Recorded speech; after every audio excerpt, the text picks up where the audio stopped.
Okay, folks, I've had some great questions to do for some algebra. Let's have a look at some of these. So, first one I'm going to do is 1C.2. This is from the IGCSE Year 11 textbook. And I'm going to do algebra questions 1. And we're going to do question 1. That's 1C2, correct. Yes, we're going to do question E. We're going to do question F. And afterwards, I'm going to go straight away and do 2A and 2I. Let's have a shot at doing these. Let's start off, though, with 1E and F. Here we go. So I'll make a note here. This is the IGCSE. It's the year 11. And we are going to do question 1. E. Here's 1E. So setting it out, we've got 3, 4x plus 1 minus 2, 3x minus 4 is equal to negative 7. Let's take a look. So the first thing is to expand out the bracket. So we've got a 3 times a 4, or 3 times 4x. If I've got 3 lots of 4 chickens, I've got 12 chickens. And I've got 3 times 1, which is another plus 3.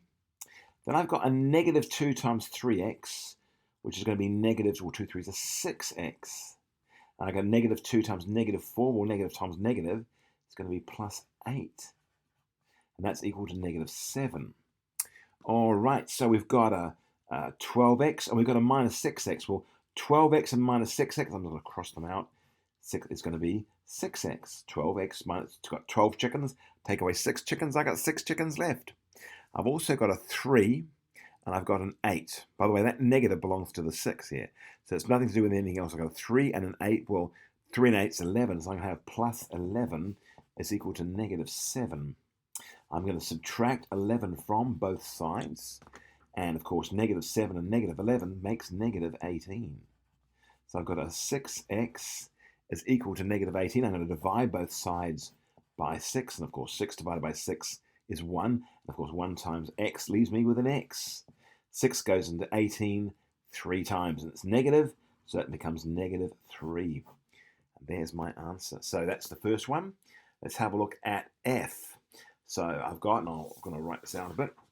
Here we go. So we've got 1F. Here we go. 1F. Okay, we have 5 x plus 2 minus 2, 3 minus 2x. And that's all equal to negative 14. Sorry, this is encroaching on the one above a little bit. Let's see how we go. So we've got a 5 times 2. Well, that's going to be, 5 times x is going to be 5x. And a 5 times 2 is going to be 10. Negative 2 times 3 is going to be negative 6. Negative 2 times negative 2x is going to be plus 4x. And, of course, all that is equal to negative 14. Let's collect like terms. Well, I've got a 5x and a 4x. That's going to be 9x. I've got a 9x. A 10 minus a 6 is going to be a plus 4 is equal to negative 14.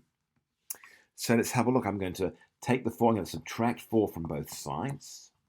And, of course, 4 minus 4 is 0. 9x is equal to negative 18. Divide both sides by 9. And x becomes equal, well, 9 goes into an 18 twice. Got a negative, so the answer is negative. And there's my answer. All right, let's have a look at I. Was it I? Is it I I'm doing? No, question 2A. 2A and then 2I. So here we go. 2A. So we're going to do question 2A. Here it is. Question 2A. Oh, well, I've got a 2x minus a 3 is equal to 3x plus 6. I'm going to get all the x's on one side. I'm going to subtract 3x from both sides. 3x minus 3x is 0. 2x minus 3x is negative x, or negative 1x. I'm also going to get the 6 on, I want the 3 on the other side. I want knowns on the right side and unknowns on the left side. So I'm going to add a 3 to both sides. Add a 3 to both sides. Of course, 3 minus 3 is 0. Negative 6 is equal to 9. Well, if negative x is equal to 9, then x must equal negative 9. We can prove that by multiplying this by negative 1 and multiplying this by negative 1. Well, negative times a negative is a positive, so negative 1 times negative x must equal x, and 9 times negative 1 must equal negative 9. All right, last one. This is very cool stuff, actually. 2i. And we've got 5 minus 2x minus 2x plus 1 equals 6. Negative 6 as it happens. All right, so the first thing we're going to do here... Now, this is a really curly one. This one will catch people out. It's got a negative in front of this, and really it means that everything inside is negative. It's a bit like having a negative 1 here. Negative 1 times 2x is going to be negative 2x. And negative 1 times 1 is going to be negative 1. So that's what that means, that negative in front.